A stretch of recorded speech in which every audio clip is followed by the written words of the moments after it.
Já.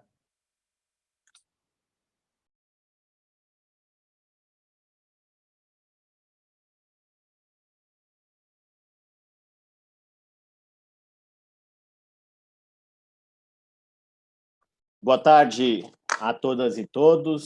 Em primeiro lugar, gostaria de pedir desculpas pelo atraso, motivado por questões técnicas aqui da plataforma, mas os problemas já estão resolvidos.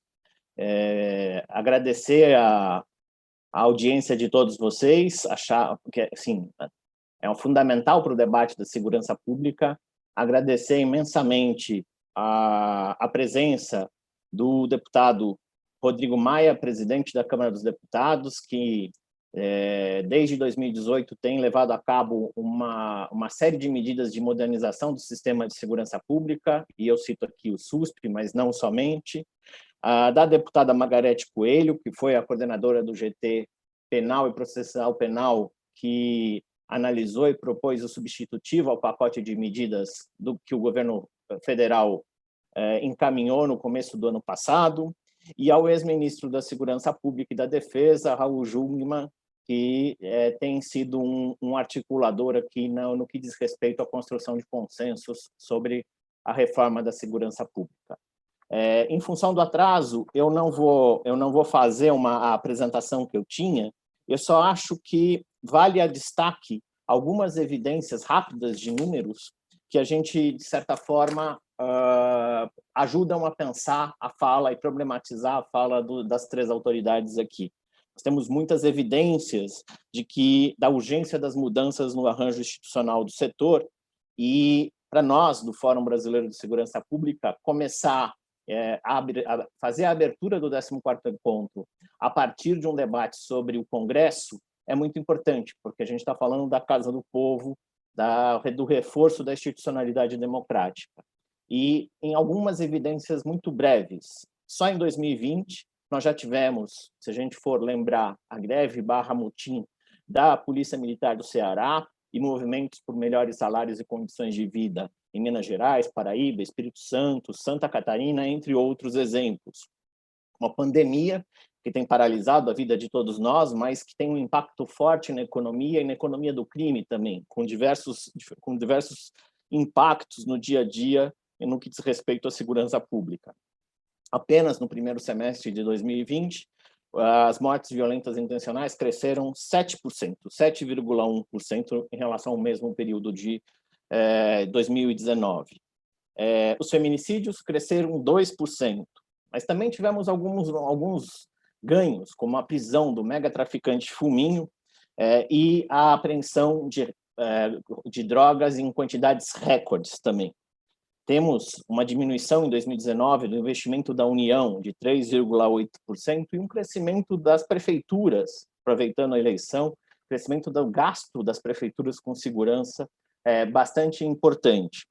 Temos um crescimento da violência na Amazônia Legal e na área de desmatamento, como nós vamos em breve mostrar, e também crimes como o Novo Cangaço, intitulado assim pela imprensa que nós estamos presenciando, crescimento de 6% das mortes por intervenção policial, claro que sempre com destaque de São Paulo e Rio, mas aqui vale uma menção especial ao Amapá, que muitas vezes fica fora do nosso radar, e agora com o apagão a gente percebe que a realidade do Amapá merece toda a atenção de um olhar nacional. O crescimento de 20% no número de policiais assassinados, a exemplo do caso do policial militar Derivaldo, de 34 anos, morto nesse final de semana no Rio de Janeiro, no último dia 5, ao impedir um assalto, ou seja, um policial morto em serviço.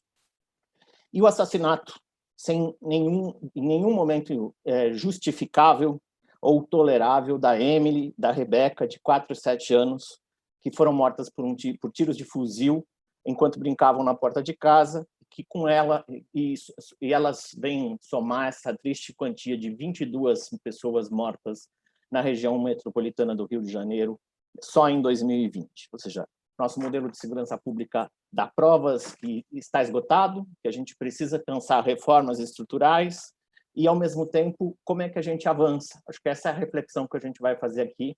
Ao mesmo tempo, também, a gente percebe que a população percebe que a polícia precisa ter um novo padrão, mas também confia nela, quando houve um crescimento de 47% no número de policiais eleitos para cargos do Executivo Municipal agora nas eleições. Ou seja, que a gente consiga pensar a reforma do sistema de segurança pública a partir de alguns vetores fundamentais, que é o fortalecimento do arranjo federativo e da institucionalidade democrática no Brasil.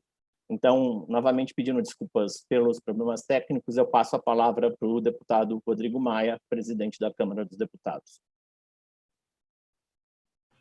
Agradecer o convite, Renato, agradecer a oportunidade, cumprimentar o ministro Raul Jungmann, a deputada Margarete, sendo breve, que eu preciso presidir a sessão da Câmara, mas, assim, com uma análise muito política, não sou um grande entendedor da área de segurança, apesar desse ter um tema, claro, que atinge principalmente o meu estado, entre outros, há muitos anos. E lembrando, né, Jungmann, do que nós construímos juntos no governo do presidente Michel Temer, eu acho que o grande problema hoje nosso de coordenação foi a extinção do Ministério da Segurança. Acho que a extinção do Ministério da Segurança e a ida para o Ministério da Justiça de um quadro que tinha como prioridade o combate à corrupção, nenhum problema nisso, mas que tinha pouca relação com o tema da segurança pública e aproveitou pouco o que nós aprovamos no governo Michel, principalmente o SUSP, eu acho que nos tira a possibilidade de ter uma coordenação melhor do Poder Executivo com o Legislativo para todas essas pautas que nós sabemos importantes. Por exemplo, há uns 2 meses atrás, né, Margarete, você me entregou um grupo de propostas e uma que era de iniciativa exclusiva do governo federal sobre o combate à violência contra a mulher, não era isso? E talvez por o presidente não ter um Ministério da Segurança ou não ter um quadro da área de segurança pública que tenha a confiança dele, a gente não conseguiu dar prosseguimento. Nós temos um grupo de projetos que as deputadas da bancada feminina coordenada pela Margarete organizaram, estão bem organizados. Temos um dos projetos que é a iniciativa mais importante do Poder Executivo, a gente não consegue andar. Então, eu acho que a perda do Ministério da Segurança Pública foi uma vitória, porque todos os presidentes anteriores ao presidente Michel Temer sempre transferiram a responsabilidade do tema da segurança para os governos estaduais, como se isso não fosse um sistema integrado, que a coordenação do governo federal fosse decisiva. Então, essa omissão dos governos anteriores na sua responsabilidade, principalmente porque muitos crimes que geram, né, a violência nas nossas cidades são crimes federais. Então, essa omissão, que pela primeira vez teve a coragem desse enfrentamento no governo do presidente Michel Temer, acabou extinto, não acho que pela vontade do presidente da República, porque eu acho que hoje o presidente da República se arrepende de ter acabado com o Ministério da Segurança, que daria a todos nós as condições para essa articulação e para a melhoria da discussão e de aprovação de temas tão urgentes, né, em combates. A gente vendo agora na pandemia, aumentou a violência contra as mulheres, né, todo o racismo estrutural no Brasil, que gera violência, gera morte, que nós sabemos, né, as milícias tomando conta não apenas da cidade do Rio de Janeiro, mas em todo o estado. Outro dia, eles bloquearam a TV a cabo no interior do Rio, botaram a TV pirata, né, e a sociedade, os moradores são obrigados a pagar a TV pirata. Quer dizer, isso aos nossos olhos, quer dizer, é uma desestruturação da sociedade, uma desestruturação do comando do território, que hoje não está, infelizmente, apenas na capital, está em toda a região metropolitana e caminhando para o interior. Essa cidade que eu disse é em Cabo Frio, quer dizer, uma região bonita, uma cidade bonita, litorânea do estado do Rio, próximo da capital, aonde as milícias já começam a tomar conta do território, fora a capital, que precisa, eu acho que, de uma refundação do tema da segurança pública. E acho que se o governo federal usasse o SUSP, que eu acho que é um instrumento que foi debatido durante mais de 10 anos e aprovado na gestão do Jungmann, junto com o parlamento, sob a liderança do deputado da época, Alberto Fraga, eu acho que a gente tinha um campo para que a gente pudesse trabalhar em conjunto, principalmente os estados e a União. Então, é isso que eu tenho, que eu vejo.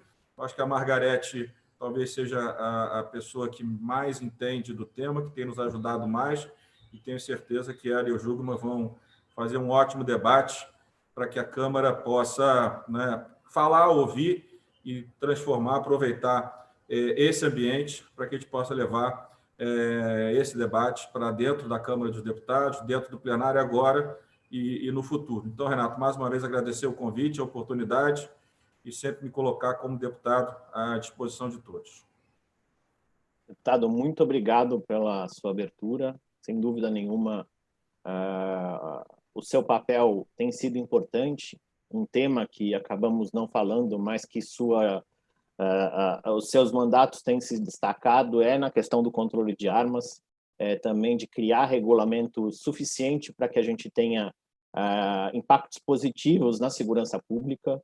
Então, a gente queria agradecer demais em nome do Fórum Brasileiro de Segurança Pública e de como a gente consegue estruturar um sistema que repense o Pacto Federativo e use de inteligência, não que a gente fique, por exemplo, ao longo dos últimos anos, como falávamos aqui, e a deputada Margarete Coelho bem lembrou, tentando aplicar as mesmas receitas antigas que nunca deram certo, achando que um dia vai dar certo. Acho que a gente tem que avançar com mudanças substantivas e o Congresso é, sem dúvida nenhuma, o melhor lugar para esse debate.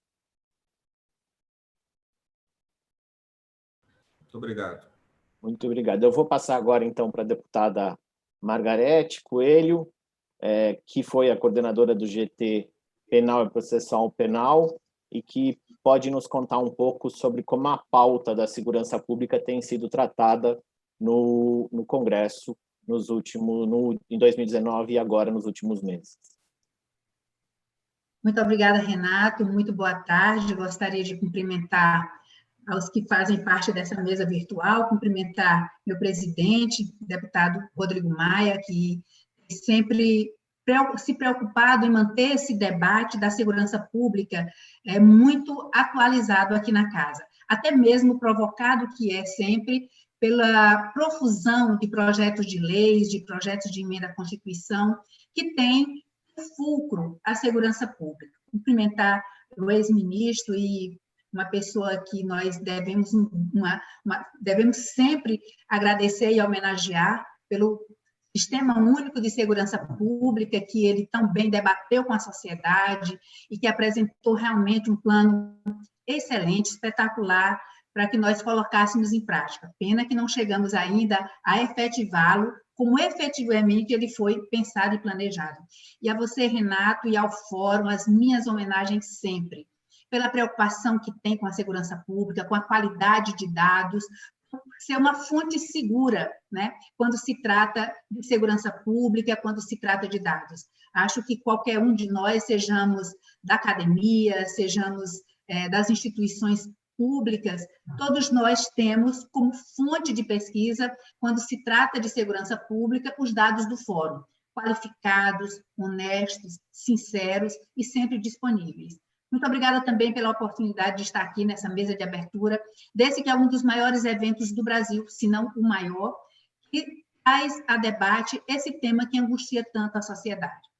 Eu sou deputada e eu já fui vice-governadora, já fui deputada estadual, e o meu contato com a comunidade, com a sociedade, com os movimentos sociais, com a sociedade civil organizada, é bem intenso, né? Eu procuro fazer disso a grande mola propulsora de todo o meu mandato. E de todas as pesquisas, de todos os contatos que fizemos quando era vice-governadora para fazer o nosso plano estadual de segurança pública e dos dados que se lê, o grande gargalo da qualidade de vida das pessoas está muito mais na segurança pública do que em outros que, a princípio, venham à nossa mente quando se fala em qualidade de vida. É impressionante como a preocupação com segurança pública ela está antes, inclusive, da empregabilidade e outras questões. Então, é um tema realmente muito candente, é um tema que convoca todos nós, e é um tema extremamente desafiador pelo que porque ele tem de transversal, pela comunicação que ele tem que ter entre todas as instituições, que eu acho que é exatamente aqui, Renato e caríssimos ouvintes, todos que nos acompanham, se me permitem dizer, fazer aqui um prognóstico, é de que é exatamente nessa falta de diálogo, nessa falta de interação entre não só as polícias, mas entre as nossas instituições, esse diálogo que é necessário, essa interação que é necessária, porque discutir a segurança pública em caixinhas, o que é da Polícia Civil, o que é da Polícia Militar, o que é da Polícia Federal, o que é da governança, o que é do Legislativo, tudo isso, colocado em caixinhas, como está hoje, tira essa visão panorâmica que nós precisamos ter. O crime, ele não respeita fronteiras, ele não respeita limites, então não passou de um município para o outro, enfim, o crime é assim, se aperta num lugar, ele se desloca, ele vai para outro, e nós não temos polícias de fronteiras para fazer esse diálogo entre todas, não só os entes federativos, mas entre todas as instituições que são envolvidas na política pública. O desafio que nos foi posto hoje é de falar a respeito do papel do Congresso Nacional em termos de segurança pública.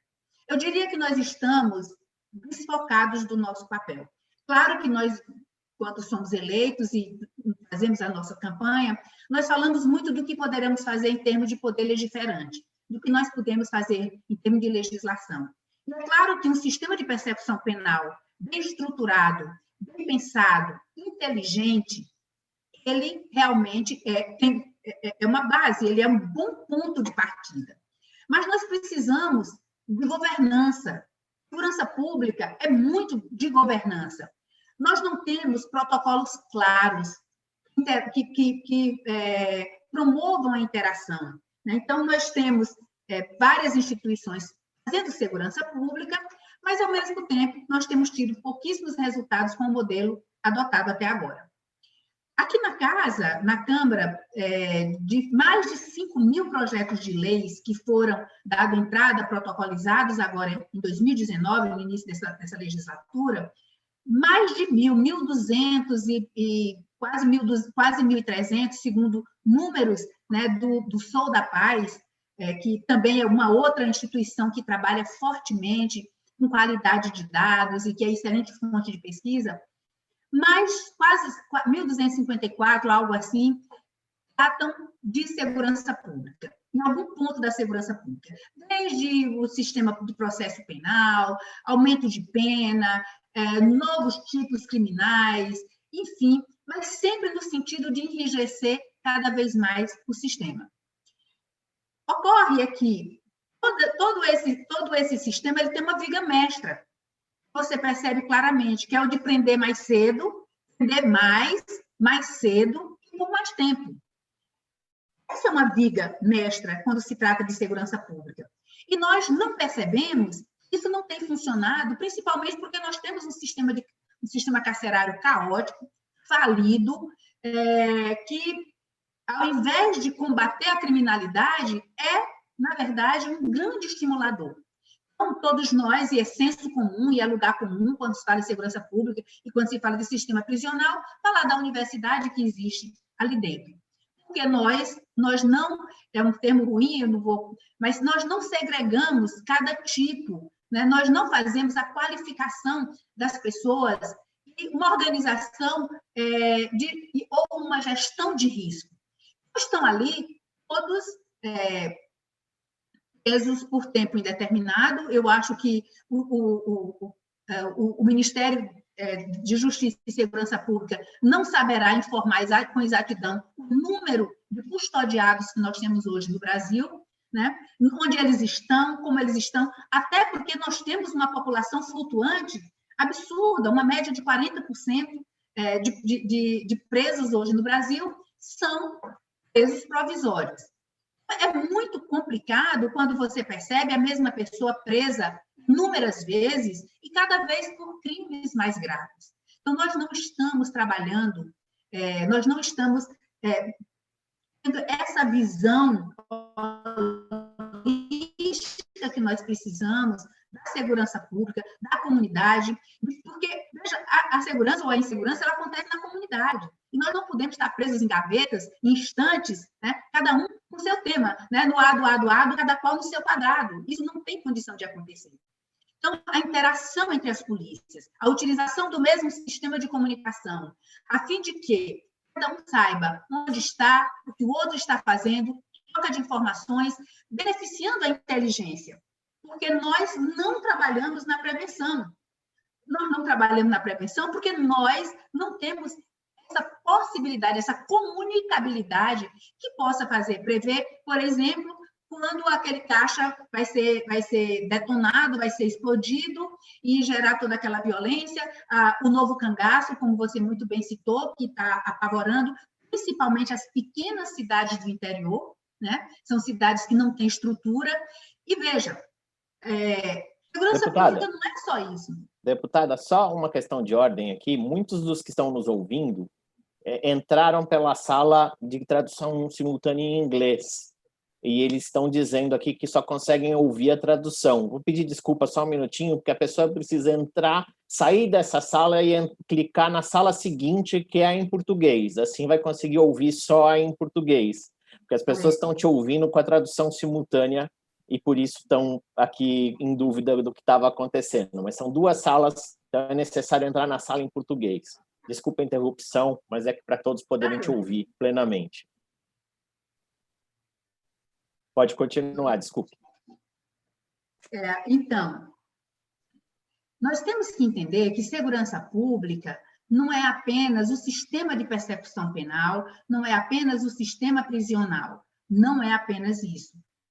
É um todo, né? Desde uma rua bem iluminada, ela é uma rua mais segura, né? Fechar o portão da escola quando os alunos entram e abrir quando saírem, cuidar de quem entra e quem sai, é fazer também segurança pública. E nós precisamos entender que, sem essa interação, nós não vamos conseguir chegar a esse desiderato.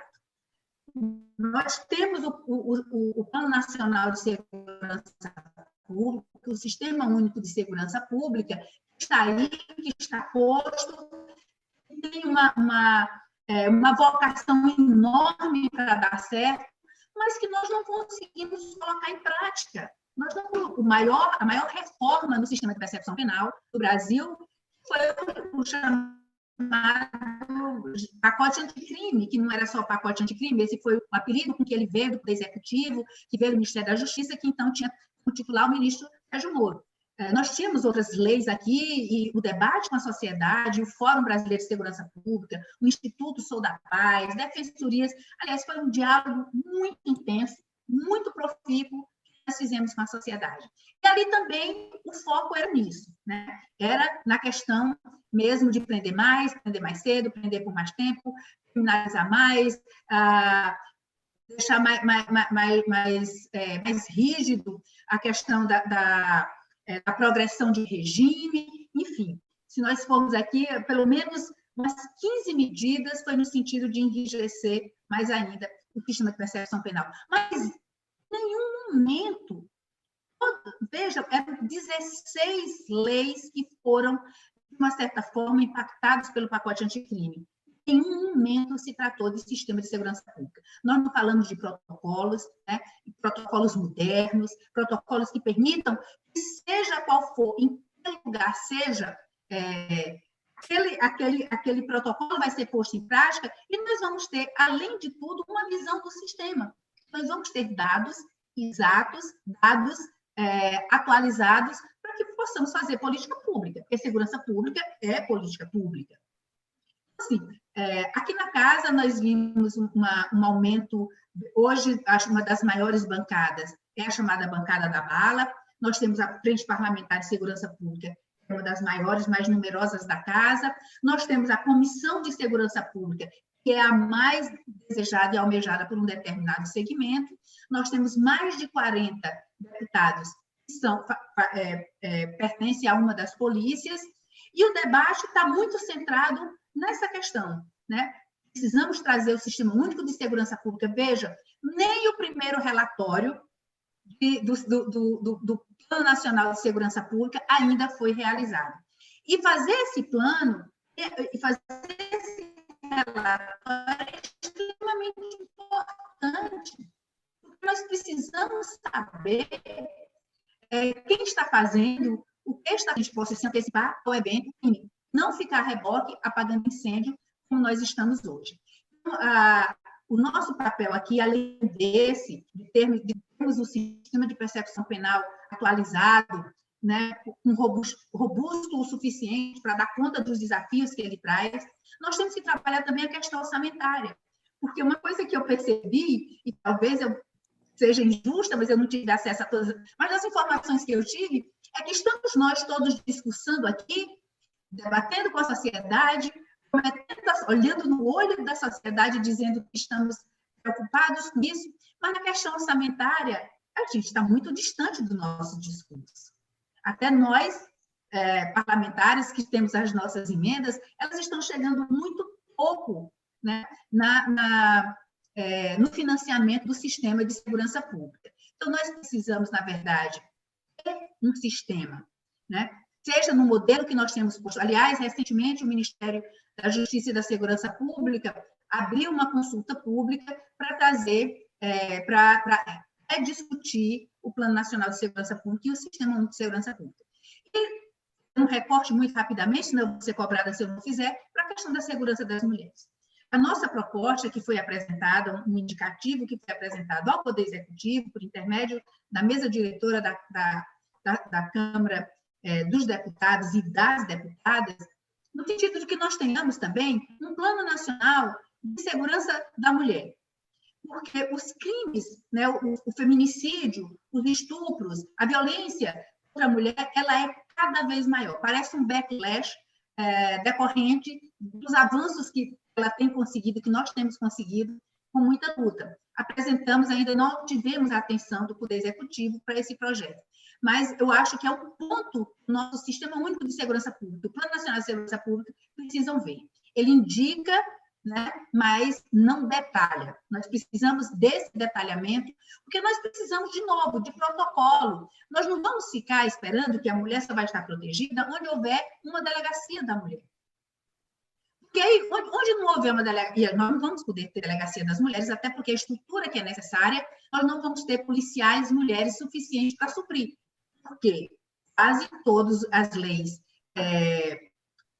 das polícias militares estaduais e das polícias civis exigem uma cota negativa de mulheres na aprovação. Normalmente, só 20% das vagas podem ser ocupadas pelas mulheres. Ainda que elas passem em todos os primeiros lugares, nós só vamos ter 20% de mulheres aprovadas. É o velho viés de achar que segurança pública se faz com força bruta, e não com inteligência também. Não que os homens não tenham inteligência, mas se o pressuposto é de que a mulher não tem força física o suficiente para fazer segurança pública, vamos pensar que elas são exímias atiradoras, e as 01 das polícias mostram isso, são exímias atiradoras e podem ser também exímias planejadoras e executoras de políticas públicas. Então, essa visão holística, essa visão geral, essa visão panorâmica que nós não temos, e estamos falhando. Não adianta termos o melhor sistema de persecução penal se nós tivermos instituições frágeis, se nós tivermos presídios lotados, pessoas que estão ali se especializando por uma questão de sobrevivência, que é horrível se dizer, uma questão de sobrevivência, estão se especializando no crime, estão sendo recrutados por facções e estão voltando para a sociedade, né, muito mais perigosos do que entraram. Então, essa é a minha fala inicial e fico à disposição para o debate. Obrigado, deputada Margarete Coelho. Agora eu passo imediatamente para o ex-ministro Raul Jungmann. Muito obrigado, Ricardo. Agradeço imensamente ao convite do Fórum Brasileiro de Segurança Pública. Como disse a Margarete Coelho, que eu aqui aproveito para saudar, ela que tem sido uma grande contribuinte para o avanço da questão da segurança pública, não só no plano legislativo, mas também no plano executivo. Agradeço muito. Esse que é o principal evento da segurança pública no Brasil, de referência, inclusive, para fora do país. Antes de falar, eu queria dizer uma coisa. Aqueles que elogiam a nossa passagem pelo Ministério da Segurança, eu quero dizer que se a gente conseguiu fazer algumas coisas lá em 10 meses, 300 dias, uma grande parte disso se deve ao Fórum, se deve ao Renato, se deve a Samira, se deve à sociedade, ao Sul da Paz, enfim, tantos outros mais, Igarapé, que contribuíram conosco. Porque durante o período que nós lá estivemos, nós trabalhamos com a sociedade integralmente, que tem talento, que tem capacidade, que tem seriedade, que tem conhecimento para contribuir. E a contribuição que nos foi dada pelo Renato e pelo Fórum, vou sintetizar isso tudo. A Política Nacional de Segurança que nós deixamos, ela foi construída praticamente a 4 mãos entre o Fórum e a equipe competente também, e eu quero mais uma vez agradecer aqueles servidores e os que nós convidamos para elaborar isso. Então, nosso muitíssimo obrigado e o nosso depoimento aqui. Agora, vamos começar com o balanço do ano. A primeira observação é uma observação triste. Voltaram a crescer os crimes, os homicídios violentos. Isso vinha caindo no ano de 2018, acelerou a queda em 2019 e agora voltou a subir. Por que voltou a subir? Dentre diversos fatores, porque eu acredito que a queda em 2018 se deu um esforço dos governos estaduais, sobretudo às vésperas de uma eleição onde os incumbentes, governadores e os seus candidatos, seriam julgados em grande medida por conta da questão da segurança pública. E, vinda da pandemia, a situação fiscal deles fez com que, de fato, não pudessem continuar investindo e acompanhando aquilo que eles vinham fazendo. Então, isso, para mim, é o principal fator, embora existem outros fatores, eu vou aqui destacar. Mas, como nós estamos falando de vida, então isso vai para o topo, na minha análise. Quer dizer, o retorno da curva ascendente que tinha sido quebrada no ano de 2018 e também no ano de 2019. Eu diria que é uma certa previsibilidade, mas sobre isso nós podemos falar nos debates. Em segundo lugar, negativo, a continuidade da negação do Supremo Tribunal Federal de analisar a DPF, que visa a estabelecer um limite entre traficante e usuário de drogas. Ou seja, a nossa lei de 2006 de política de drogas, ela faz a diferenciação entre usuário e traficante, mas não estabelece critérios claros para decidir quem é quem. Resultado, jovens, que muitas vezes não têm antecedentes criminais e que estão desarmados, presos com uma trouxa de maconha ou com uma pedra de crack, eles vão viver em sistema prisional junto com traficantes, com assassinos, com homicidas. Né? E isso tem consequências dramáticas, trágicas, não só para esses jovens, como para a sociedade. Por quê? Porque esses jovens, nós temos aproximadamente 1.500 unidades prisionais no Brasil. Essas, praticamente, a grande, larga maioria, controlada por essas facções criminosas, que são 70 facções criminosas. E, como o Estado não garante a vida do apenado, ou seja, daquele que está dentro do sistema prisional, eles, para sobreviverem, vão se filiar a essas organizações de base prisional, porque lá dentro surgiram, que controlam o sistema prisional brasileiro, que é o avesso do avesso de tudo que você possa imaginar. E aí o que acontece? Esses jovens que entraram lá por um crime de baixo impacto, né? Um roubo, é um usuário de drogas, é uma receptação, um furto, por exemplo, eles agora vão se transformar em escravos, em soldados das facções do crime organizado. Então, era fundamental que o Supremo Tribunal Federal estabelecesse isso. O ministro Alexandre de Moraes colocou o seu parecer para a votação, mas o Supremo continua adiando isto, o que quer dizer que ele continua possibilitando a destruição de milhares e milhares de vidas que vão parar dentro do sistema prisional brasileiro, sem capacidade de ressocialização e passando a ser exatamente soldados do crime organizado. O terceiro aspecto é a continuidade do engavetamento do SUSP. Como disse aqui a Margarete, como disse aqui o presidente da Câmara, o SUS vem suprir uma falha, por assim dizer, de 7 constituições brasileiras. De 1824 a 1988, o Brasil nunca atribuiu competências constitucionais ao poder central. Ou seja, o governo federal, e é fácil, isso está no artigo 144, que tem a arquitetura da segurança pública no Brasil, não atribui competência de segurança pública ao governo central. Não atribui. Fica isso, como disse a Margarete, tudo com os estados, que sempre ficou. que isso quer dizer? Isso quer dizer o seguinte, que nós nunca tivemos Sistema Nacional de Segurança Pública, nós nunca tivemos uma Política Nacional de Segurança Pública. O SUSP, que é uma grande vitória do Congresso Nacional, e que começou lá com o governo Lula, sofreu uma tramitação muito turbulenta, mas, enfim, foi aprovado durante a gestão Temer, ele visa exatamente a suprir isso, criando uma coordenação nacional, integrando todos os níveis federativos, reunindo polícias, Forças Armadas, Ministério Público, Judiciário, Polícia Federal, Polícia Rodoviária Federal, Guarda, todos voltados, cria outros instrumentos, como, por exemplo, fazer com que a nossa política de segurança ela migre de uma política que é obscura para uma política que tem base em evidências, em metas, em resultados. Inclusive, tem um órgão, uma curadoria para isso, que é o SINAPED, que nunca funcionou até hoje. Existem sinais de que o atual ministro começa a pensar na implantação. Que bom que seja, e se isso acontecer, baterei palmas para o ministro, porque é fundamental nós contarmos com o SUSP para enfrentar a questão da segurança pública. Uma outra observação com relação ao ano que passou é a aliás, o ano que nós praticamente estamos ainda nele, passou quase, está passando, que é a continuidade da política de afrouxamento de controle de armas. Nós sabemos que quanto mais arma, mais morte, quanto menos arma, mais vida. Então, continua a aposta do governo federal em incrementar armas, e assim incrementar armas. E assim incrementar mortes. E isso, de fato, é péssimo. E aqui vale exatamente o lembrete de que, neste aspecto, o Congresso Nacional ele foi simplesmente fundamental, porque recusou diversos desses decretos, através de decretos legislativos, fez a suspensão desse decreto, e isso foi fundamental, por isso parabenizo a Margarete e, através dela, todo o Congresso Nacional por essa postura que teve. Além disso, nós continuamos, como disse também a Margarete, patinando em termos de orçamento. E eu, particularmente, me ressinto do fato de que nós fizemos uma mudança legal para que as loterias esportivas elas fossem, o que é arrecadado fosse redistribuído com a segurança pública. Isso foi para dentro do Fundo Nacional de Segurança Pública, que foi contingenciado, e só ocorreu o descontingenciamento por um liminar do ministro Toffoli, que permitiu exatamente que esses recursos fossem aplicados.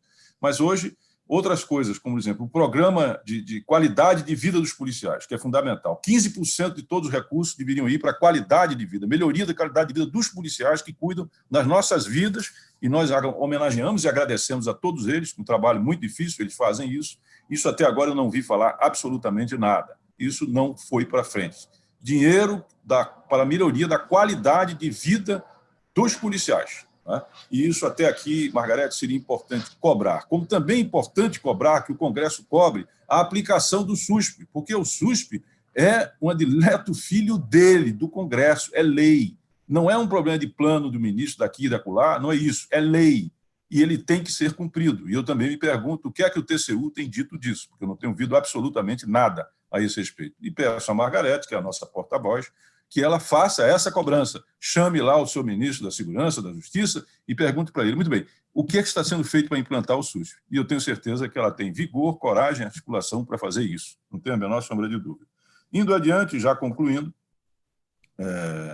nós temos que também dizer que passou a vigir a lei anticrime, da qual a Margarete foi relatora, e que foi muito bem aperfeiçoada e trouxe efetivamente contribuições positivas, embora que essas contribuições, sem que haja uma intervenção no aparelho prisional, no sistema prisional, né, que é a minha nêmesis, é o meu fantasma, né, o motor, para mim, em grande medida, dessa violência que a gente vive.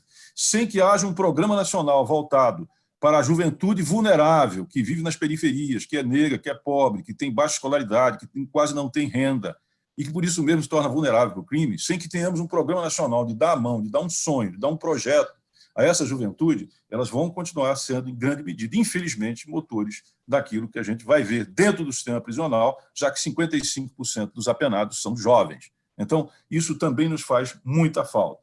Para resumir tudo isso, eu diria que, enfim, esse ano, bom, nós não temos grandes conquistas a festejar, infelizmente, né? Num ano excepcional, talvez o ano mais estranho das nossas vidas, vivemos sob pandemia, todos nós, né? Nunca vivemos isso. E dizer que, ao mesmo tempo, atitudes de resistência, que foram lavradas pelo Congresso, no caso, sobretudo, das armas, e outras também pelo Supremo Tribunal Federal, fizeram com que nós não tivéssemos um ano pior. Agora, precisamos melhorar muito, Renato, Margarete, todos e todas que nos ouvem, para que a gente tenha uma política nacional de segurança pública, um sistema nacional de segurança pública, e a segurança pública, além de ser uma questão policial, seja hoje também uma questão democrática. Porque uma sociedade amedrontada, com medo, apavorada, e que não percebe, não vê no Estado a prestação de serviço de segurança como ela necessita e precisa para as pessoas e suas famílias, infelizmente, ela tem o que eu chamo de regressão democrática e termina aceitando e apoiando medidas que são absurdas, medidas que são antidemocráticas, que são contra direitos humanos, que são contra a vida. Por isso mesmo, precisamos e muito melhorar a segurança pública do nosso país. Muitíssimo obrigado.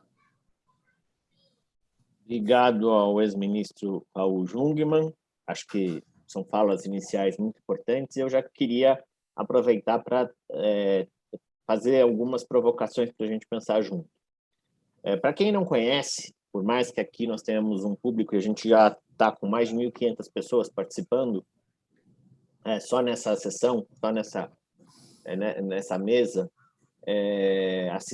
estão assistindo, o SUSP, aprovado em 2018, previu 2 grandes sistemas executivos, operacionais. Um primeiro, que é o SINAPED, que foi falado, que é a avaliação, e a primeira avaliação feita com o apoio do Congresso Brasileiro seria feita 2 anos após a implementação do SUSP, que aconteceu exatamente nesse momento. E a gente nem teve o SINAPED instalado. Era uma comissão independente, criada especificamente para fazer a avaliação e monitoramento do trabalho que estava sendo conduzido. Então, esse sistema, o SINAPED, nem teve seus integrantes nomeados pelo Poder Executivo para poder fazer a avaliação do que, de fato, foi feito ou não foi feito.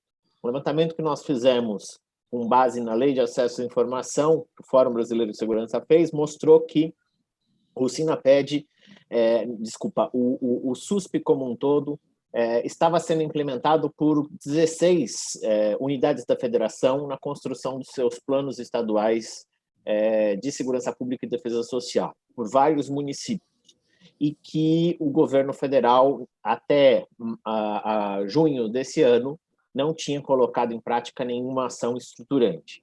A partir de junho, algumas medidas foram tomadas, uma nova audiência pública, como citou a deputada, foi marcada para uma atualização da política, mas a política não foi levada em consideração. O outro sistema é o de valorização profissional. A gente não pode não pode esquecer das taxas de, por exemplo, suicídio policiais que têm acontecido e que são uma vergonha para o país, porque a gente não consegue pensar como valorizar o profissional de segurança pública. E, ao mesmo tempo, a gente vai aplicando as mesmas receitas e criando condições, por exemplo, como disse o deputado Rodrigo Maia, para não só reproduzir o racismo estrutural, mas como reproduzir a violência extrema que acomete a sociedade em todas as suas esferas. A gente não pode esquecer que não é só no crime organizado, 58% dos registros de estupro dizem respeito a meninas com até 13 anos de idade. Então, isso é um problema bastante sério do Brasil. Então, nós temos aqui algumas perguntas que estão chegando, que eu passaria primeiro para a deputada Margarete Coelho, que é exatamente isso. Como é que a gente consegue fazer com que o Congresso, como é que a gente consegue fazer com que o Congresso brasileiro assuma não só a responsabilidade de produção legislativa, mas como a gente consegue sensibilizar a senhora e seus colegas por uma tarefa fundamental, eu sei que a senhora já está, mas os seus colegas, para a tarefa fundamental de fiscalização, porque essa fiscalização conduzida pelo Congresso, ela tem um potencial de politizar, no bom sentido, os temas principais que precisam ser dedicados. Então, a pergunta que fica aqui é como que a Câmara pode ajudar na fiscalização para qualificar a Política Nacional de Segurança Pública e o dinheiro gasto no Fundo Nacional de Segurança Pública. Porque agora o governo anuncia o empenho de 700 milhões, mas se não for feito um investimento qualificado, daqui a um ano esses 700 milhões terão que ser novamente aplicados, porque o dinheiro vira quase que para consumo. como que o Congresso, qual o papel do Congresso na sua ideia, claro, para que a gente consiga avançar nessa tarefa de fiscalização da implementação de uma lei como a do SUS? Ai, gente, essa pergunta é bem complexa, né? Eu tinha que fazer um grande esforço para respondê-la, e eu vou tentar aqui na medida das minhas limitações. Veja, essa legislatura, falando dessa legislatura, foi extremamente complicada, porque nós tivemos essa interrupção agora com a questão da pandemia. Mas nós estamos num momento, assim, eu diria, muito fértil em termos de debate do sistema de segurança pública aqui na Câmara. Primeiro, porque nós tivemos o pacote anticrime, né, que foram 16 leis, Código Penal, Código de Processo Penal, interceptações, lavagem, enfim, várias, né, debatidas e redebatidas e alguns temas encaminhados. Hoje nós temos esse processo, ele foi interrompido, né, com a pandemia, que, vamos dizer assim, ele desfocou o debate. Porque agora nós passamos a debater aqui violência em tempos de pandemia, aumento de violência doméstica, retorno aos índices de homicídios, enfim. A pandemia, ela deu uma desfocada, deu uma diluída nesse debate. Mas aqui em andamento, nós temos hoje o novo Código de Processo Penal, né, que vai complementar, vai atualizar tudo aquilo que foi debatido ainda durante o pacote anticrime, que é aquilo que estava mais focado no Código de Processo Penal, algumas coisas nós deixamos, né, para que o debate seguisse na comissão própria. Nós temos agora uma comissão debatendo lavagem de dinheiro para combater a corrupção, combater lobos solitários, que atuam muito fortemente dentro, né, do poder público, dentro do orçamento público.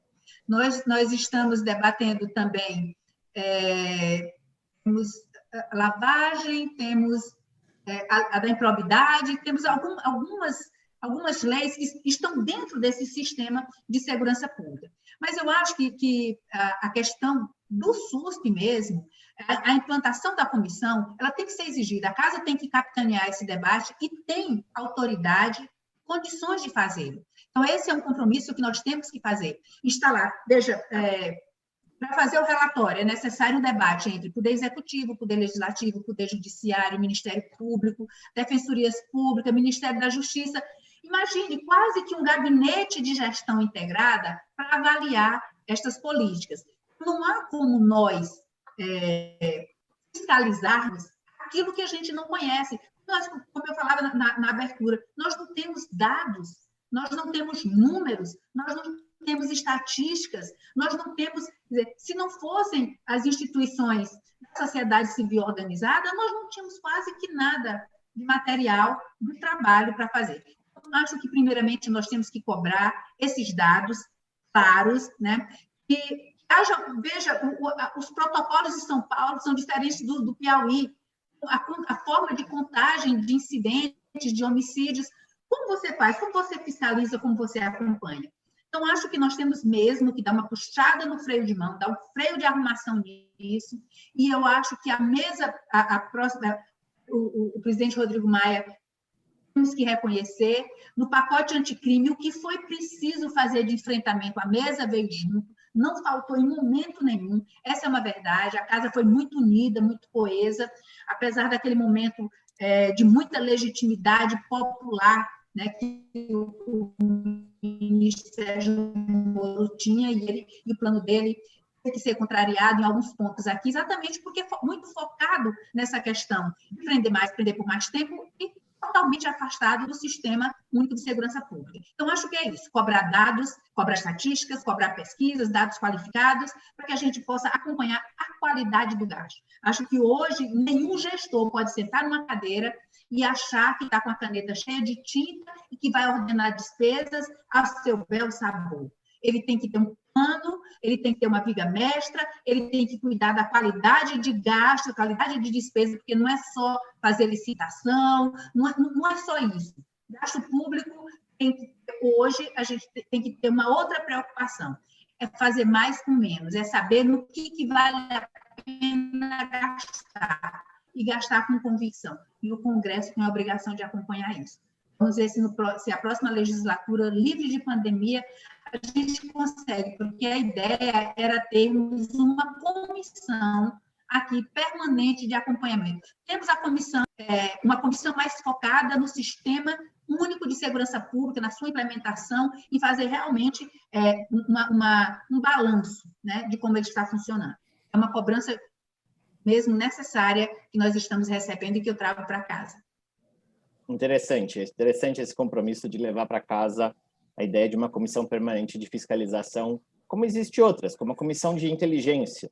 Então, um papel importante onde o TCU, como o ministro Jungmann citou, tem um papel também de subsidiar. Nos países onde o Congresso... fez, Renato, desculpa interromper. A CGU fez, né? Fez uma consultoria. Bom, não deu muito salto para a gente subir, não, mas alguma coisa ali. Não, tem um esforço da CGU. O que ela fez, na verdade, foi mostrar que era necessário criar governança. Só que foi uma consultoria, não foi uma correição. Então, o poder de enforcement era pequeno, né? Então, mudar a cultura organizacional é diferente. Ex-ministro, algum comentário sobre essa questão de como que a gente cria uma institucionalidade que vá além até da atribuição do Poder Executivo? O SUSP tinha a ideia de coordenar esforços. Eu acho ótimas as iniciativas da Margarete. Acho ótimas. O que ela falou, estava aqui prestando atenção, acho excelente. E acho também que, se nós não tivermos uma pressão da parte do Congresso, porque, insisto, o SUSP é filho do Congresso, no sentido de que a paternidade só existe por conta disso. O Executivo mandou, tudo bem, tá? Mas, na verdade, é preciso que o Congresso chancele, que o chanceler aprove, ou, se for o caso, que negue isso, mas que aperfeiçoe e tudo mais. Então, isto é um produto do Congresso Nacional para o país, e é uma necessidade do país há muito tempo. Então, a resposta da Margarete é, para nós, música aos nossos ouvidos. Agora, esse relatório da CGU, ele aconteceu durante a gestão do ministro Moro, né? Ele recebe, então, e manda para a CGU analisar. Ora, nós desenvolvemos a política, e você foi partner disso, muito próximo, discutindo com os órgãos de controle, discutindo com a CGU, discutindo com o TCU, discutindo, enfim, inclusive com o Ministério Público, com todo mundo, né? Então, mudou o ministro, mudou o governo, mas não mudou a CGU inteira, né? E depois, eu tenho dois questionamentos. O primeiro é o seguinte: o relatório que saiu, ele propõe uma série de ajustes e aperfeiçoamentos muito bem. Não há nenhum problema. Ninguém faz um plano perfeito, por assim dizer. Mas por que não foram implementados os ajustes? Por que não foram implementados os aperfeiçoamentos? Fica parecendo, e eu posso estar enganado, mas, enfim, fica parecendo que enviar para a CGU foi uma espécie de recurso para, digamos assim, protelar a implantação do SUSP. Porque logo depois, e há muitos meses atrás, eu não me recordo agora, quase um ano deve estar fazendo, isso volta para o Ministério da Justiça e nada acontece. Então, qual era a função de mandar para a CGU? Se era aperfeiçoar e melhorar, ótimo, que se aperfeiçoe e se melhore, não tem nenhum problema. Mas nada foi absolutamente feito, né? Nada absolutamente ocorreu. E existem coisas que você não precisa, para poder tocá-las, Renato, Margarete, de ter o agreement, ter o ok, por exemplo, da CGU. Você precisa, por exemplo, criar nos estados, em todos os municípios, você precisa criar conselhos estaduais e municipais de segurança. Por exemplo, qual o problema de fazê-lo, de integrar a sociedade, né, de integrar as polícias nesse trabalho, né? Nós tivemos, que eu me lembro, ao longo desses 2 anos, e me corrija o Renato e a Margarete, eu acho que nós tivemos uma reunião, uma única reunião do Conselho Nacional de Segurança Pública. Uma única reunião. Se teve mais, alguém me diga. Eu, pelo menos, não sei. Então, isso depende, por exemplo, da CGU fazer isso? Não, não depende da CGU fazer isso. E um terceiro aspecto também é exatamente a questão de que o SINAPED. O SINAPED é exatamente o que o Renato falou, era a curadoria para você. A Margarete é muito feliz quando ela disse: olha, tem que olhar o orçamento, gente. A sociedade é quem paga isso daí, é quem paga o orçamento. Meu dinheiro está sendo bem aprovado?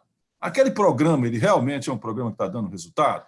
Esse aqui não está dando, aquele está dando resultado? Para que a sociedade possa ter o controle social. Como é que tem controle social se você não faz uma política baseada em evidências? Então, por que não foi feito isso? Por que não foi feito isso? Qual a razão? Isso não depende de CGU, de SUSP, seja do que for, não. É algo que a gente podia fazer. E uma outra coisa extremamente importante, dentre outras lá, sempre lembrando, quer dizer, e isto é obra, em sua larga medida, do Congresso. O governo articulou, o governo trabalhou, tudo bem. Mas, sem sombra de dúvida, é o Congresso, né? Então, olha só, lá você tinha uma previsão de uma Corregedoria Nacional das Polícias, né? Você permitia, pela primeira vez, que você integrasse o trabalho, não só das corregedorias, mas também das ouvidorias. Olha que maravilha, nós nunca tivemos isso. A outra coisa também que é fundamental, Margarete, fundamental, isso é decisivo, dados e informações.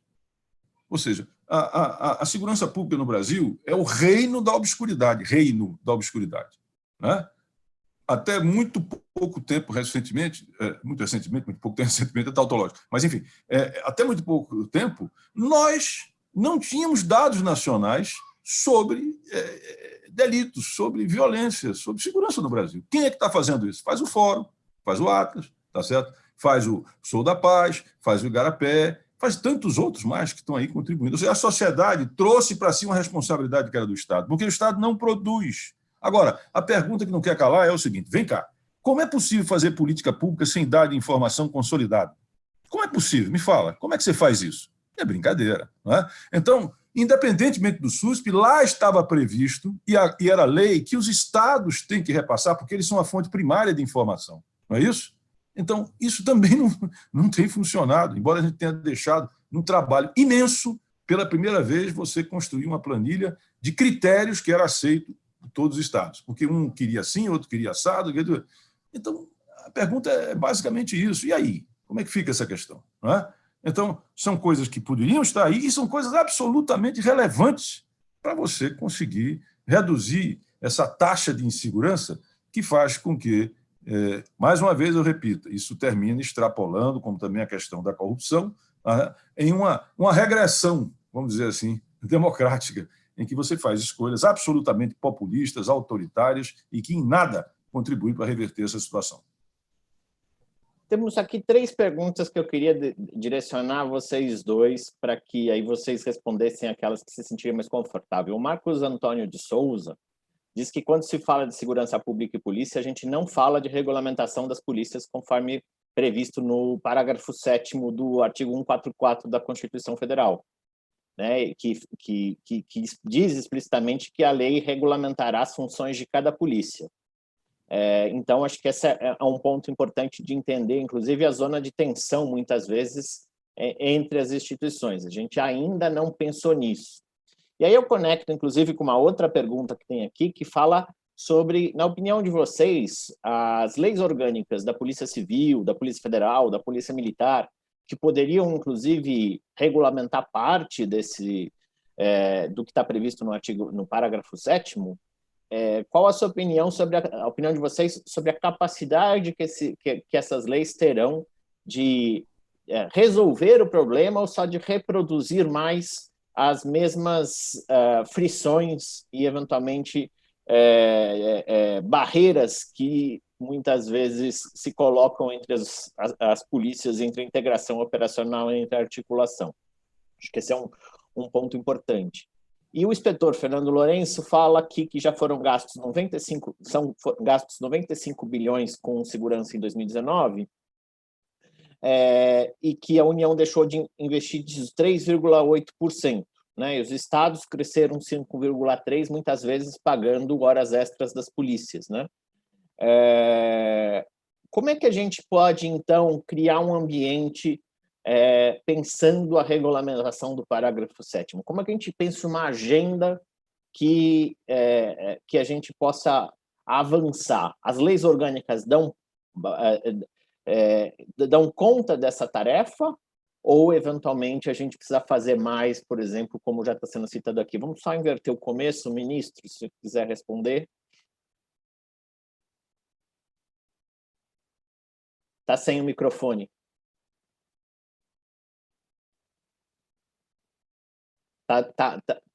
Tá mudo, ministro. Eu estava propondo ouvir primeiro a Margarete, porque eu acho que ela está mais atualizada do que eu. Aí eu Tá bom. na resposta dela. Deputada. É uma pergunta bem espetada essa, né, ministra? Bom, eu estava agora já me preparando para vir para esse debate e dei uma olhada na qualidade, nos temas que são mais tocados. E, realmente, uma produção bem intensa a respeito disso, da questão da regulamentação das polícias, né? Temos 4 ou 5 PECs nesse sentido. Acho que a lei orgânica das polícias, muitas vezes, elas caem na tentação de serem corporativistas, de pensarem mais nas vantagens da carreira do que realmente em outras questões. Veja, o nosso sistema, como ele está hoje, ele não penaliza só a Emily e a Rebeca, sabe? Ele penaliza o policial também. Imagine, eu não sei, a notícia que corre da família é que teria sido um policial que atirou. Imagina esse policial, um jovem de 30, 32 anos, pai de família também. A vida dele também acabou. A vida dele também acabou. Então, nós temos que realmente, quando nós estávamos fazendo o pacote anticrime, e veio essa exigência muito forte, e eu tenho que ser sincera ao dizer, ministro, eu nunca recebi um pedido de qualquer das polícias por essa excludente de ilicitude. A excludente de ilicitude, e o Renato acompanhou também muito bem esse debate, Samira Bueno também acompanhou muito esse debate, todos acompanharam, que havia, né, toda uma carga do Ministério da Justiça no sentido de aprovar-se a questão da excludente de ilicitude.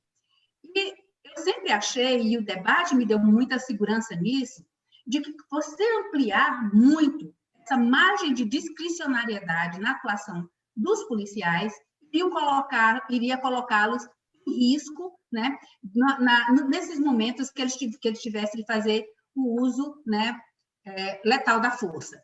Então, é um debate realmente muito espinhoso, exatamente por essa concorrência que há entre as polícias, essa disputa de espaço e de competências que há entre as polícias. Eu não defendo integração, eu não defendo unificação das polícias. Em momento nenhum defenderia isso, acho que as competências são muito claras, mas defendo fervorosamente a integração.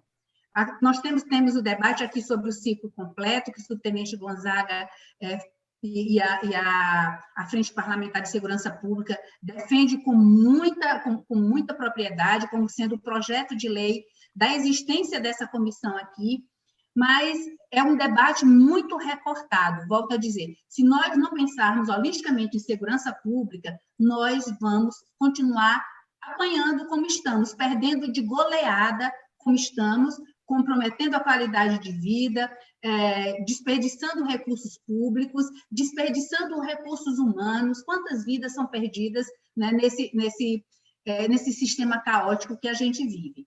Mas a casa tem uma profusão de legislação. Precisávamos, e às vezes é preciso fazer isso, tirar alguém que não seja da militância, alguém que não seja do nicho, mas que tenha técnica e que tenha conhecimento suficiente para organizar tudo isso. Muitas vezes, quem está muito perto não vê bem. O olhar de quem está muito perto, às vezes, desfoca. Então, eu defendo que façamos uma concertação, nós tenhamos uma estratégia, né? Não necessariamente seja coordenada por militantes, mas por técnicos da área que consiga ver e consiga fazer com que esse sistema funcione de uma forma menos caótica, de uma forma mais concertada, no sentido de orquestrada. Obrigado, deputada. Ministro, já que, para não ficar fácil o senhor, depois da resposta dela, porque aí estava levantando de bandeja, o Oséias Francisco da Silva também coloca qual que seria, se é possível a gente ponderar nesse processo toda a participação das guardas municipais, ou melhor, dos municípios nesse processo. E o Eric Meyer coloca como pensar tudo isso num sistema federativo como o nosso. né? Ou seja, pensando concretamente um sistema federativo como o nosso. Que legal. Quer dizer que eu fico aqui, quer dizer que eu fico aqui elogiando o senhor? Pode. Eu fico aqui elogiando o senhor e o senhor fica me botando aí cascas de banana. Na fogueira. Você veja, Margarete, como as pessoas são, né, assim, pouco reconhecidas. E veja que ainda está quente. Uma vida injusta, né, ministro? Injusta, não tem a menor sombra de dúvida. O Renatão é assim mesmo. Mas vamos lá. Começando pelas guardas municipais. Eu sou favorável, acho que uma tendência extremamente positiva. Aliás, uma falha da nossa Constituição é que, no artigo 144, já citado aqui, você, pela segurança pública, não tem nem os municípios, onde vivemos todos, tá certo? Todos nós, se não todos, sei lá, 90% aproximadamente, vivem nas cidades, que já é um absurdo, e, em segundo lugar, também a não inclusão do governo federal na segurança pública. Alguém há de dizer, mas é a Polícia Federal. A Polícia Federal cuida de alguns tipos penais, crimes contra o patrimônio da União, servidores da União, droga, descaminho, crime de repercussão interestadual e assim por diante. Mas isso é um fragmentozinho. Quem cuida mesmo, vai lá no anuário, 95 bilhões foram gastos, 77 são dos estados. Acho que a gente não precisa discutir mais, né? Se gasta 77, 95 e os 13 bi que é gasto com a União é basicamente o custeio da Polícia Federal e da Polícia Rodoviária Federal, então fica claro que quem cuida exatamente dos crimes contra a vida, contra o patrimônio, é o Judiciário Estadual, o Ministério Público Estadual, a Polícia Civil Estadual, a Polícia Militar Estadual. Assunto encerrado, né? Fica claro exatamente isso. E também você não tem os municípios dentro dessa arquitetura, que é outro absurdo. Então surgem as guardas municipais. Ótimo, bacana. Eu acho que é fundamental que quanto mais os municípios se envolverem nessa questão, melhor. Mas aqui começam alguns problemas. Primeiro deles, quem é que supervisiona as guardas municipais? Quem as supervisiona? Até hoje, isso é um default, ou seja, isso é uma falha. Quem faz a supervisão dela? É preciso órgãos policiais ou guardas, que sejam militares, precisam de ter supervisão interna, claro, pode ter, e externa, mas ela não existe, simplesmente não existe. Então, hoje você tem guardas municipais excelentes em algumas cidades, eu conheço algumas que são excelentes, mas, infelizmente, você tem guardas municipais, e eu peço desculpas aos guardas municipais que estiverem aqui nos ouvindo, e absolutamente faço questão de dizer, eu sou, inclusive, considerado assim, uma espécie de patrono das guardas, porque sempre investi nisso. Mas, infelizmente, você tem guardas municipais em pequenos municípios, e não vamos só discriminar os pequenos municípios, que atuam praticamente como a guarda pretoriana do prefeito. Quem é que treina esse pessoal? Onde é que está a corregedoria desse pessoal? Onde é que está o treinamento desse pessoal? E, hoje, eles são aproximadamente 100 mil, né? E, em boa parte, através de liminares ganhas na justiça, passam a portar arma. Tá bom, não vou discutir isso aqui agora, mas o que eu pergunto é o seguinte, onde é que essas armas são guardadas? Quem é que faz a supervisão e treinamento? Como é que se estrutura a corregedoria dessas guardas? Não é? Deixando bem claro que sou amplamente favorável a elas, mas nós temos um conjunto de falhas aí que precisam ser devidamente enfrentadas, inclusive a minha casa, que é o Poder Legislativo, que é onde eu venho, e mais uma tarefinha para quem? Para a deputada Margarete. Está aí mais uma tarefinha, ela vai sair com um caderno de tarefas hoje, aliás, vários cadernos de tarefa, mas ela tem capacidade, disposição e garra para enfrentar isso. Então, são lacunas que nós precisamos, né, juntar os fios com relação a isso. Em relação às outras causas, já tão bem respondidas, eu vou ousar tentar fazer alguns adendos ao que disse a Margarete, né? Sou muito ousado, vou tentar ver se eu consigo dizer uma coisinha a mais. Primeiro que tudo, sobre ilicitude, excedente de ilicitude, ele já está capitulado, suficientemente articulado no Código de Processo. Não precisamos de mais nada. E esse é um assunto encerrado, não tenho que mexer com relação, efetivamente, a isso. Tá? Quanto à questão, eu, embora acredite muito na capacidade legislativa, legiferante, é fundamental numa sociedade democrática, mas o que eu acho é o seguinte, o que acontece? Como é que se dá o debate? Vamos lá, como é que se dá o debate nacional sobre segurança?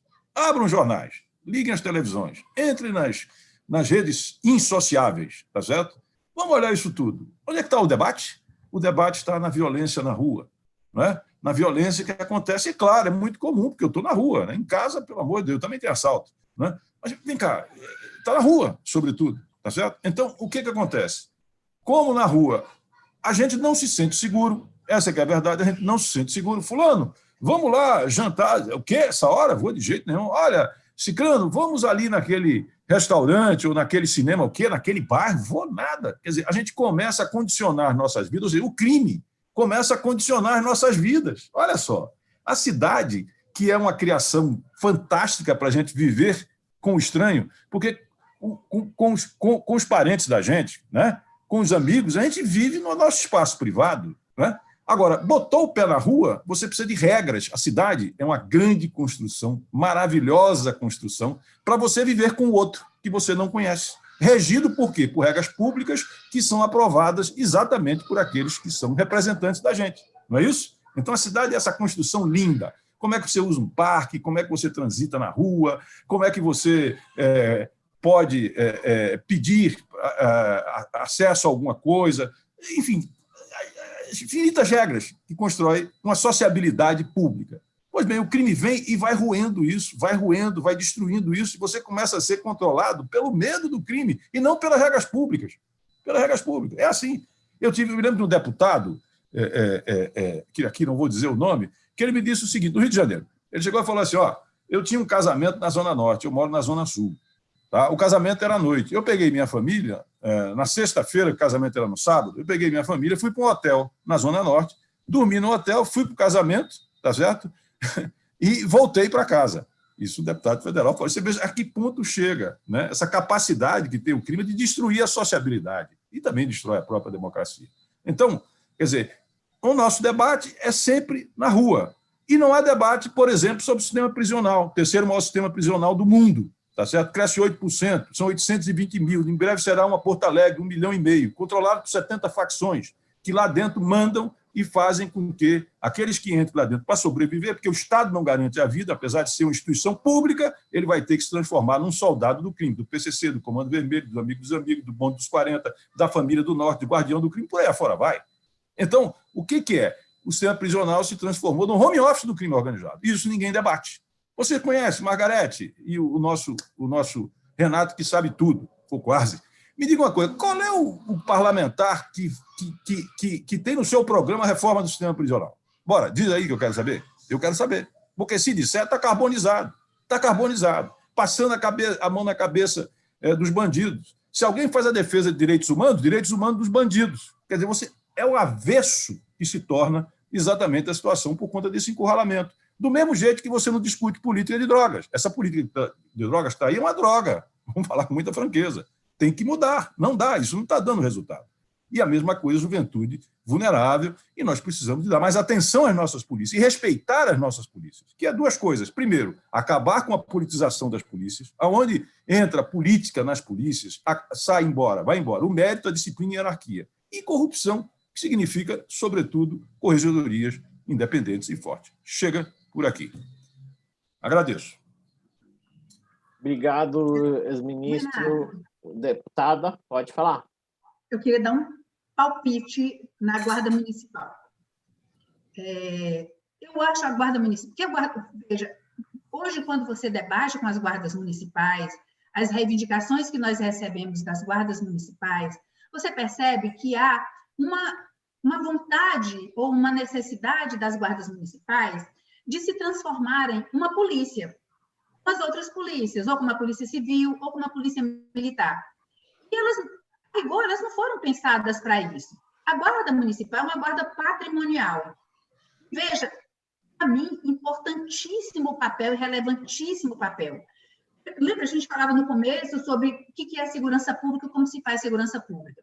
Eu dizia, se você ilumina uma rua, se você tem uma praça bem cuidada, se você tem o portão de uma escola bem guardado, bem resguardado. Então, veja, se nós temos esse aparato urbano, né, devidamente guardado e protegido pela Guarda Municipal, eu tenho absoluta certeza que aí a gente já trabalhava na prevenção, que é o que a gente não faz. Eu acho que a Guarda Municipal é uma polícia de prevenção.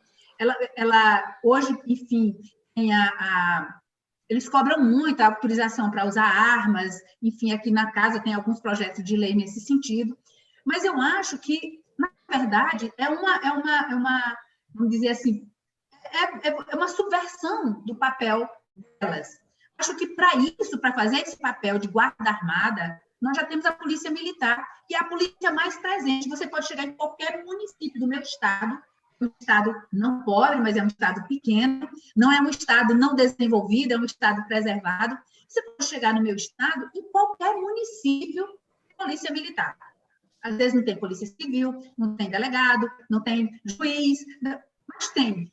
Então, acho que a Guarda Municipal ela é um instrumento fantástico de polícia de prevenção, de informar as outras polícias, porque ela está ali, ela tem essa visão da cidade. E como disse o ministro Raul, é na cidade que o crime acontece, é na cidade que a gente vive.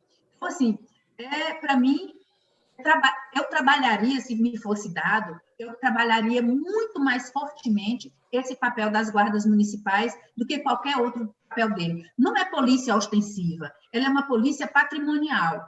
Então, o papel dela é outro, é de prevenir, é de garantir, é de informar, é outro papel. Eu acho que se a gente eu trabalharia mais fortemente nessa pegada. Muito interessante. Acho que, no fundo, esse debate a gente podia ficar aqui. Eu estou até quieto, porque senão a gente falaria muito também. Os dois me conhecem, sabem que eu falo demais. Então, eu estou quieto. Não é verdade. Não é verdade. Mas eu acho que a gente está aqui há 1h30 já, que é a nossa proposta de fazer mesas mais curtas e com vontade de quero mais. Eu acho que vocês conseguiram. O deputado Rodrigo Maia precisou ir para a sessão deliberativa, né? Saiu faz um tempinho, mas eu queria pedir para que vocês falassem um pouco como encerramento, convidando, claro, todos que nos assistem e vocês. Nós teremos várias mesas, a programação está bem densa. Eu chamo a atenção para 2 mesas que vão acontecer no dia 9 e 10, que são exatamente a que vão pensar a regulamentação das leis orgânicas das polícias civis e das militares, para ver o impacto direto. Acho que a gente precisa ficar muito atento para que o que vem pela frente seja, de fato, uma estrutura de modernização e não como aconteceu em 1988, e isso é reconhecido pelos próprios legisladores, pelos próprios constituintes, de que a Constituição de 88 simplesmente reproduziu a legislação de 1969 e não mudou as estruturas. Muito do que a gente vive hoje talvez tenha sido pela timidez do Constituinte, claro que explicável, compreensível, mas, na prática, por reproduzir um modelo que foi criado em 1969, que tinha muito mais a ver com a segurança interna do que segurança pública, e engessou a modernização das instituições e da reforma das polícias no Brasil. Então, isso a gente precisa ficar muito claro, porque acho que nós temos diante de nós uma oportunidade para conseguir modernizar a área. Eu queria passar para uma saudação final de cada um de vocês, agradecendo imensamente, e na sequência, como essa sessão teve vários problemas técnicos de bastidor ali, que a plataforma ficou instável, eu vou colocar a vinheta inicial que estava programada. Então, em vez de ser uma vinheta inicial, vai ser uma vinheta final. Eu peço para que todos assistam, por favor, que ela é rapidinho, ela tem no máximo 3 minutos.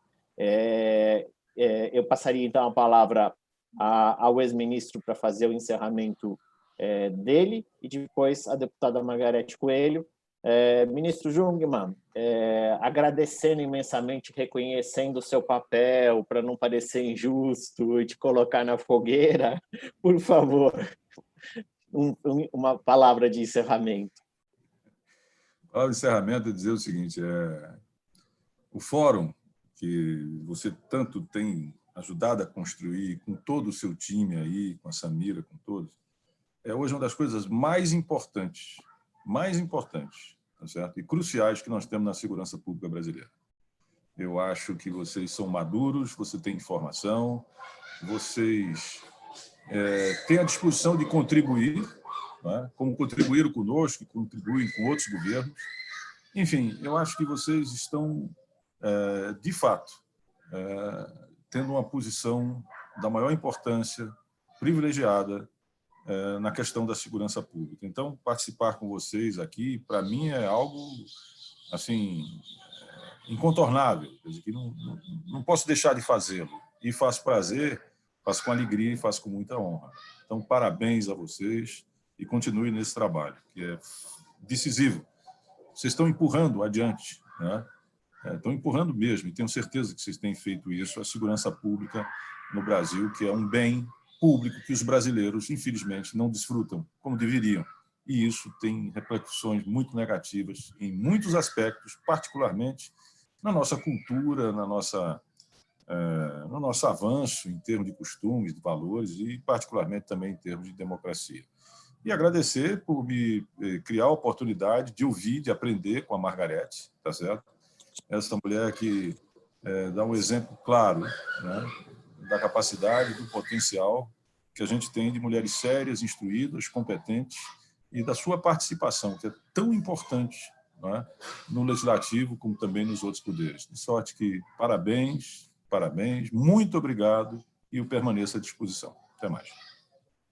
Deputada, agora, senhora, para uma rápida saudação, também agradecendo bastante, e eu acho que a gente está aqui diante de um momento muito importante para o Brasil. É ótimo saber que nós temos pessoas como a senhora, como o ministro Jungmann, ajudando a articular aí um novo modelo de segurança pública, né? Onde um modelo que não tem medo de dizer claramente que vale valorizar as instituições democráticas e que vale mudar aquilo que não tem dado certo ou que não diz respeito enfim, à construção da cidadania e da defesa da vida. Deputada.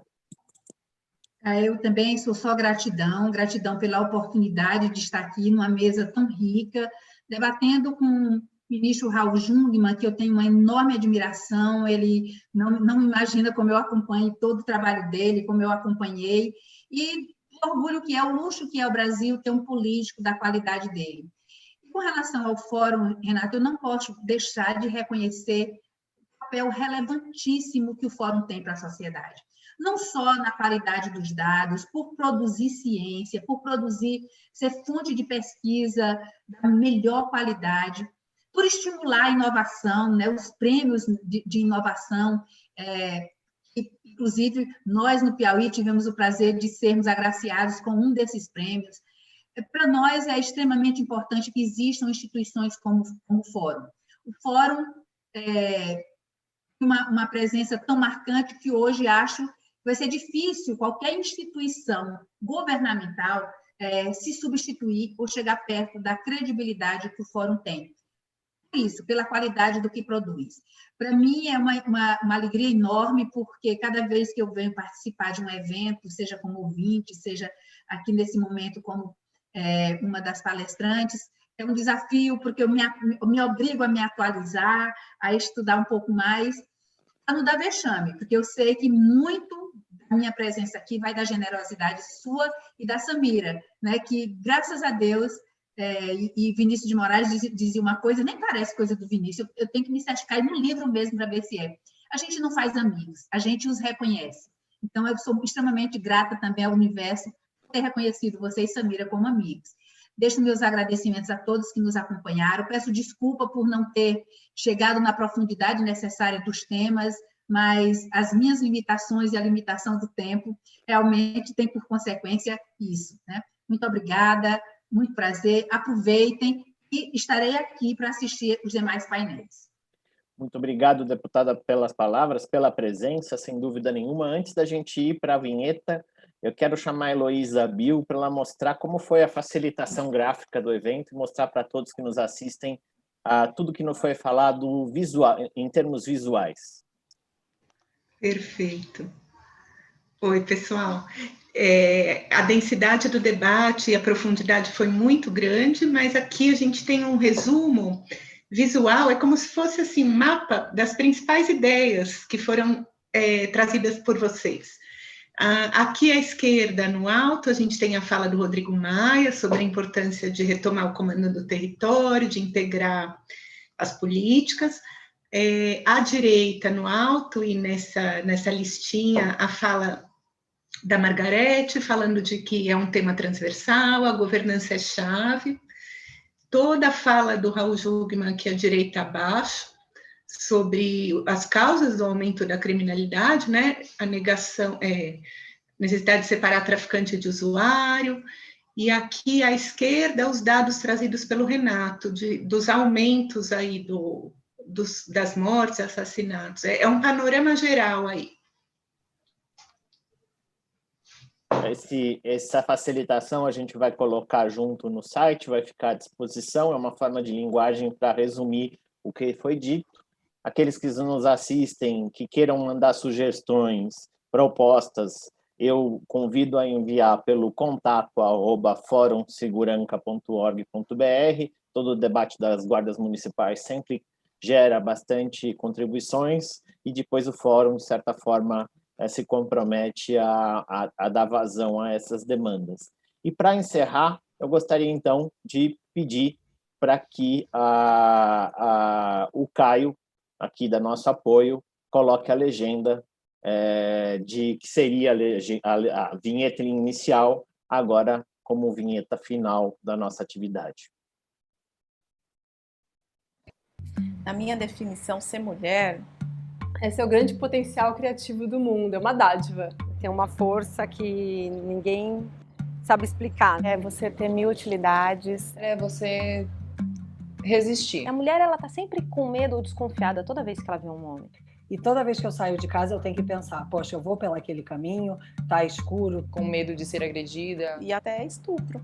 A maior insegurança que eu tinha era colocar as pessoas dentro do veículo. E para combater isso, não basta ter uma ou duas iniciativas, não bastam iniciativas de curto prazo, a gente realmente precisa olhar para o médio prazo.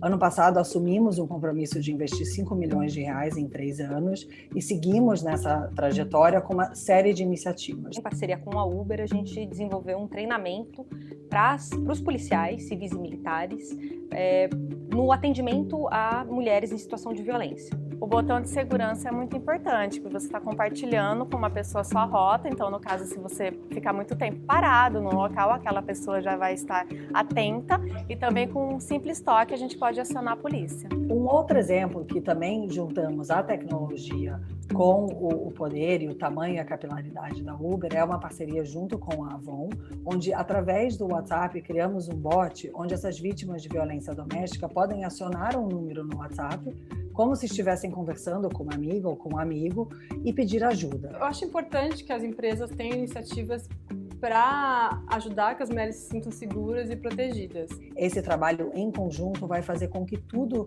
que for feito vai ter uma escala maior. E perceber que as coisas estão mudando, que o mundo está mudando e que a gente vai deixar para o futuro um legado positivo, né? Que as próximas gerações não vão enfrentar parte dos desafios que nós enfrentamos, isso é muito gratificante. Então, eu diria que é um pouco assim que eu defino ser mulher.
Muito obrigado a todas e todas. Mais uma vez, desculpe pelos inconvenientes técnicos, mas esses são os dilemas de um evento virtual, sempre nos pregando algumas peças, mas sem dúvida nenhuma a qualidade do debate mostrou que tinha muito o que a gente ouvisse. Como disse a deputada Margarete Coelho, o tempo muitas vezes nos limita ao que a gente gostaria de falar, mas sem dúvida nenhuma foi exatamente a qualidade da fala dela e do ex-ministro que deixou a gente com um gostinho de quero mais. Eu acho que isso vai ser possível tirar um pouco desse desejo ao longo das outras 29 atividades programadas por nosso encontro. Espero que todos aproveitem bastante, participem bastante e que ajudem a construir uma segurança pública mais justa, que garanta a vida e que garanta a cidadania de todos nós, porque, de fato, é disso que o Brasil precisa. Na verdade, fazer com que a segurança pública seja menos retórica política ideológica e mais garantia de vida, direitos e cidadania. Muito obrigado. Muito obrigado, deputada, muito obrigado, ex-ministro, e a gente vai conversando e estamos à disposição.